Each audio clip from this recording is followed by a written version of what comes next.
Hello and welcome to the Food for Data interview series. At our mission, we're currently conducting a series which current thought leaders in the data and analytics space will be offering our audience a valuable insight into how these speakers conduct their data and analytics practice, whilst discussing their challenges and giving advice for others. The interviewees you'll be hearing from are in the food and agri-tech industry, from startups to well-established brands, as they share their experiences, knowledge and learnings. So today we have Agustina from InBev, who's the CDO for Argentina, Chile, Paraguay, Bolivia and Uruguay. In today's mini interview, we'll be sitting down with Agustina to have a strategic discussion to understand why we need to nurture data literacy in a world where technology evolves faster than humans and how we can maximize value in data products. So let's set the scene for our audience today. Could you give us an introduction about yourself and what your current role entails? Hello, Natalia. Thanks for inviting me today. Happy to be here. So I'm Agustina. I'm a data and chocolate fan as much. I'm a mother of two, Pedro and Josefina. Happy wife. So as CDO, I lead the data strategy across South Latam for InBev. It is a team of 35 squads who deliver data solutions across 5 countries, involving descriptive analysis, dashboards, algorithm, AI, Gen AI. We deliver several solutions for several areas like finance, sales, marketing, many of them. I've built data teams in several countries before. I've worked for Avon, Natura, Accenture, Deloitte, Nielsen IQ, several companies. And in my experience, I had the chance to work with different cultures, different countries, from Argentina to US, Russia, Turkey, Italy, Colombia, Mexico. I can tell that data strategies have many bullets in common, although some approaches should be different. So culture, humans are super important for data. It's not just tech. Amazing, amazing. So let's get into the topic that we will be discussing today. So we understand that data literacy comes first and then data products are evolved from this. What would you say are the first steps in identifying the needs for data products within an organization, and how would you go about identifying these needs? Well, I think the first step is to identify commercial strategy, targets, objectives, OKRs, however you call them in your organization. So every data strategy should be based on commercial strategy. Not the other way around, not together hand by hand, is always commercial strategy goes first.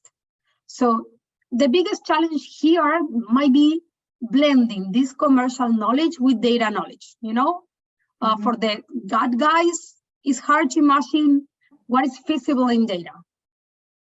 For the data guys, on the other hand, it's hard to understand what is the solution which makes the highest impact, you know?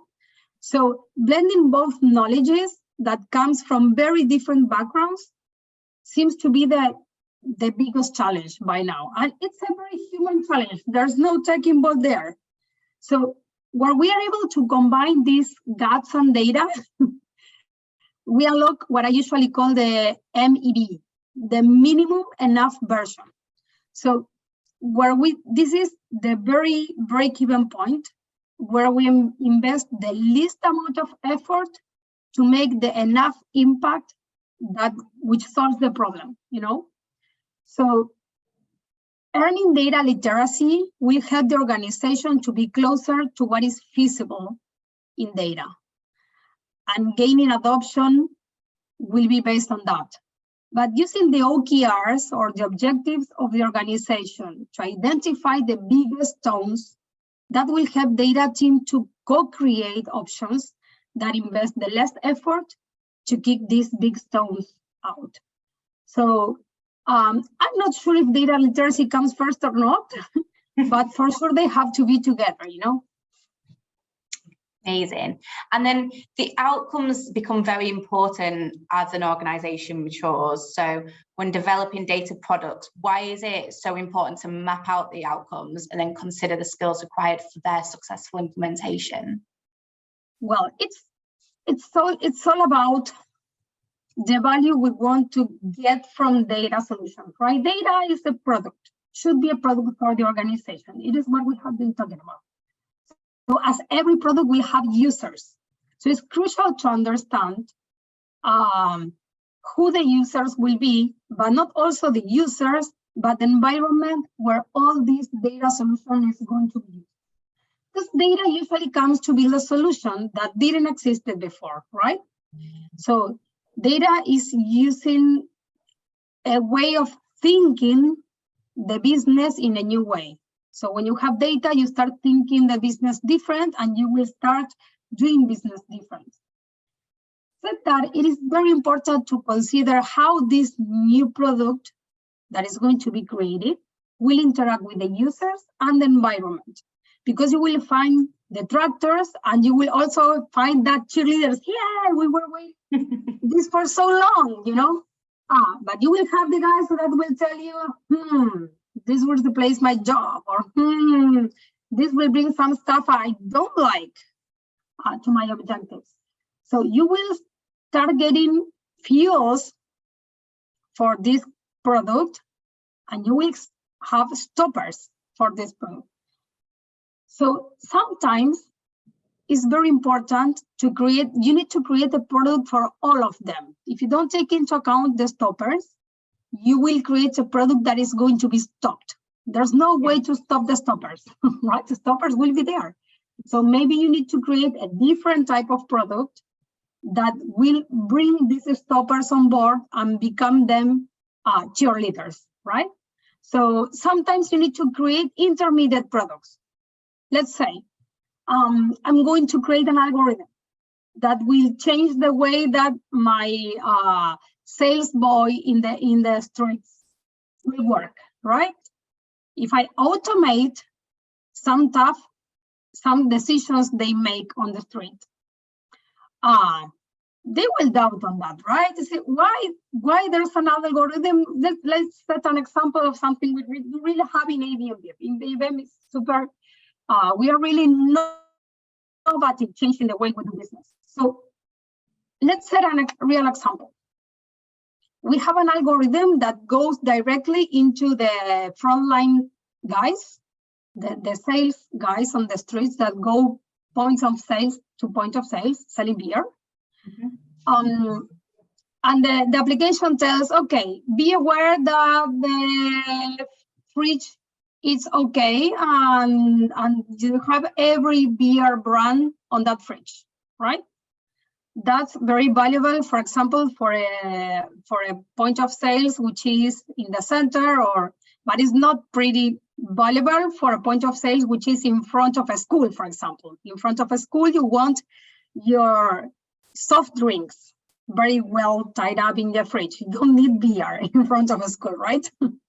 So we will take care of soft drinks in front of a school, and maybe somewhere else we will take care of beers. But this guy usually takes care of both, and maybe has some kind of special treatment with the owner of that point of sales, right? When I tell the guy, in this point of sales, you take care of beers, and in the other one, in the next corner, you take care of soft drinks. I don't think if it's good for me because I have an objective and a bonus to earn. So I need to find a way to buy them in so they use it. They are the users, but they could be the biggest detractors also, although they are the users I want to earn. So the point is, how do I build an algorithm that gives them tasks or focuses that make sense for them? So they say, they are giving me tasks or they are giving me focus that makes sense for my bonus at the end of the month, right? And maybe later I will keep investing in other tasks or ideas that are more profitable for the company, that are also profitable for him. but they are not so clear in the first stage. So you always need to think about that. And maybe that's why I always talk about the minimum enough solution. You know, it's the minimum effort you need to solve something. Maybe at the very first step, what you need to think is on a product that everyone will love, even the detractors, you know? So maybe the first version of an algorithm will be an algorithm that is nice for the detractors. Maybe it will not add all the potential value you can add, but is the version of the algorithm that will bring all the users in. That's super important. Of course. And then when it comes to the skills, like how do you then evaluate and assess the competencies of individuals within an organization when it comes to building and managing the data products effectively? Well, it's a matter of thinking on this whole environment, right? The skills that a data team should evaluate and have in radar is not only the skills that data team should have, because data team, as I said at the beginning, is not only the guys who develop data products, it's also the guys who use data products, it's also the guys who request data products. So a data team is everyone, is stakeholders, is users, is developers, all together, is gods and data, right? All together are the team. If you think about the team as this whole new force, you can think about a bigger set of skills that you will need for the data strategy to evolve. Because if you evolve developing skills, you will have super edge data products, super algorithms that no one will use, right? If you just train users, you will have people requesting for super algorithms and no one has no idea how to develop. So you need to train both, okay? You need to train the people who's going to use it. You need to train the detractors. You need to train also the cheerleaders. Sometimes the cheerleaders could be risky because it's, no, we want data and more data, and who is going to use this data, dear? Are you sure that, so are you sure you need this super algorithm? So you need to keep training everyone. Having this broader map, what we do in InBev is to describe the roles of each of them. So stakeholder roles, user roles, development roles. The same way I have a job description for a data scientist, I have a job description for a domain expert, I have a description for a business product owner, I have a description for the user. Everyone has roles and responsibilities and a very certain routine where they go into the data process. Mm-hmm. That is written in a piece of paper, okay? And everyone knows that. On top of that, each role is evaluated in at least 20 skills and expected behaviors that each of them should have to be even the best user in the company, you know? And this is part of the annual evaluation that our company makes of every person in InBev. So this is input for the HR process that everyone's have. And this will be a driver for promotions or not promotions. So all the incentives for people is aligned so people can grow and also data strategy can grow. So you need to align both stuff, you know. Okay, amazing. And in the context of data products, why is realizing the value crucial for an organization, and how in the future can this be measured effectively? Well, I will fall into the obvious, right? You cannot improve what you can't measure. Mm-hmm. So, okay. First things first, used to say Mary Poppins.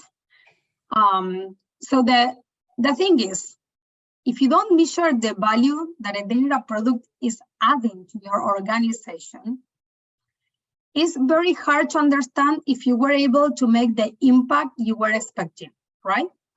Because if the request is, I want an algorithm that emulates the way we take decisions every time we arrive into a point of sales, and drive our salesmen better so they can be more efficient, and they need to invest less time to gain more value.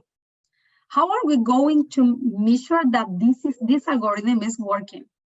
It's a matter of going into a sales guy and say, hey, DR, is this making you happier than before? That's not a success metric, right? Is it going to the salesman and say, DR, are you investing less time than before? That doesn't work. It doesn't work like that. So in companies, it's about money, DRs. So what I usually tell the guys is, we are here to sell beer, right? Because we are a beer company, the biggest beer company in the world. So what I tell the guys, the data scientists and the data guys and everyone, here, guys, we are here to sell beer. We are not here to build the best huge algorithm. We are here to sell beer. So the way we measure the value that a data product is bringing is to understand how much more beer we are selling because we have that data product. It's nothing else than that. There's many ways to measure that. Maybe it's harder for business intelligence solutions, dashboards, so descriptive analysis might be more complex. But there's always a way to understand how this data product is improving the way we do business, right? And if we don't find the way to measure that, or if we feel that that data product is not adding value, why are we doing it? So let's stop developing that. So if no one is going to use it, if we don't think it's adding value, why are we doing this, right? So data team should be part of the commercial strategy. So if we think that this is not adding value to the business, let's stop doing it. It doesn't matter what it is. It doesn't matter if my algorithm, the one I love, my beautiful algo son. There's no algo sons. Sons and daughters have legs. So it's an algorithm. We usually build them as sons. But if they are not adding value, we need to stop them, right? So because we are investing money on that. So I talked earlier about investing the least enough version, right? And that is crucial. So measuring the value a data product is unlocking is going to tell us if it's enough or not, okay? You also need to measure really closely the investment, because that is going to give you the temperature if investment was minimum or not. So you do really need to track the efficiency of the teams, the amount of money we are investing in data products, because data products used to be super cheap to develop. I don't know, 10 years before, it was much cheaper to develop data products. Nowadays, that technology is becoming more complex every time. The platforms are becoming more expensive every time. And also the profiles who develop data are being more demanding and more expensive every time. So data is not as cheap as before. So you need to track very closely the amount of money we invest and the efficiency of that investment to understand if that is the minimum effort you need to make to reach that impact. So I usually listen things, and that connects sometimes with this storytelling thing in data. There's many forums, many conversations. There's a lot of Udemy and Coursera sessions about data storytelling, right? How do I drive my data storytelling? How do I tell people data is valuable?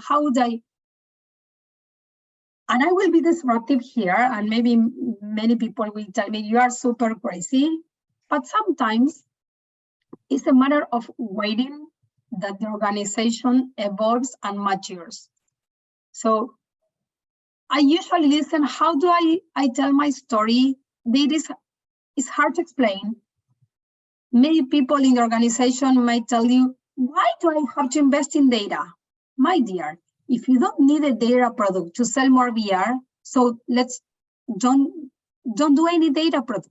Don't develop data products, because this area is still not ready to unlock that value. It's not that data is not going to be valuable for that area, but if users and decision makers don't see the value in data, because they are still not ready to use it, so they need to mature as users, they need to mature as detractors, as cheerleaders also, and once that is done, we go and invest on technology and develop data, but not the other way around. There's no way to explain someone who doesn't wear trousers that you need to wear trousers because they are super good, and if it's cold, you are going to feel warmer and a lot of stuff. Nice trousers, yeah, nice trousers, but I don't wear trousers. Okay, perfect. At some point in time, you will be cold, the winter will come, and you will ask for trousers, right? So sometimes it's being able to read that situation, and it's also about being able to read the environment, and that is linked also to the stakeholder outcomes, the skills they have, the skills they don't have.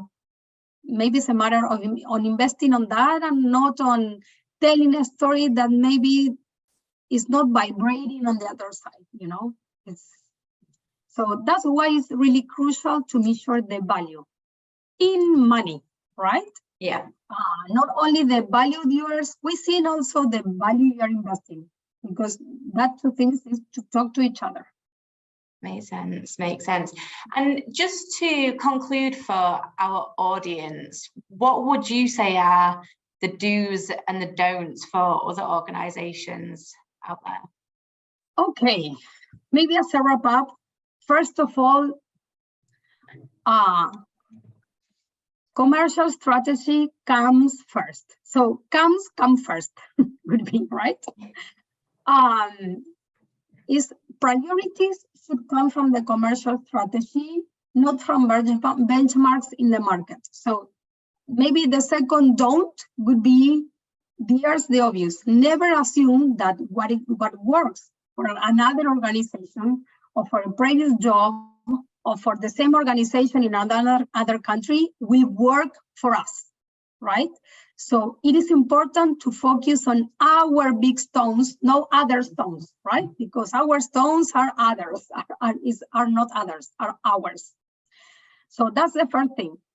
The third one, which is a do for sure, is let's try to talk the same language. That is about training the user, training the cheerleaders, training the detractors, so they can understand what is feasible in data and how do we work in data. That will help the company guys, the commercial guys, the gut guys to make more needed requests, right? That will drive us to invest less effort, less money to develop data, and squeeze the most value from the market. We will sell more beer if we do that, right? Maybe the next one is do not invest further than needed. And this is a don't, please. So as data guys, we usually want to develop the last algorithm, the most complex one, so I can feel proud of what I'm doing, right? Sometimes just a paper napkin with 2 numbers is enough. And if that is enough, that's a data product. Because maybe that 2 numbers are the 2 numbers that the commercial guy needed to take the decision and he didn't have them. So that's a data product and that's enough. You will not feel proud of writing a paper napkin with 2 numbers, right? Maybe, but you added a lot of value and you invested the minimum effort. So every time you design a data solution, you need to think, who is going to use this? What is going to use it for? And based on that, develop the minimum effort you need to answer and solve that situation. I think it's a matter of time developing data products. When you start feeling proud of investing the less effort to solve a problem than to developing the most complex algorithm you can, right? You know. So that's why if you focus on value instead of products, you start investing less, and you make the most of your return of investment, which is super important. The last one is their big do, right? Please, so please do remind that there's a long term. Do remind there's a middle term, and it's not always about solving tomorrow with the least effort, right? Yeah. So we need to understand that data is a journey, right? We need to solve solutions at the pace of time, but you need to be aware that there's a moment when data assets need to be built because they will become an asset for the company. And that means that there's data that is going to be reused product by product by product for different areas in the company. So please remind that you need to implement data governance, using proper technology, building enough data lake for usable data, cataloging your data, controlling technical debt will set the basis to grow. If you always invest on the short term, so always paper napkins, that will hurt in the long term, you know, because you will have an amount of paper napkins, right?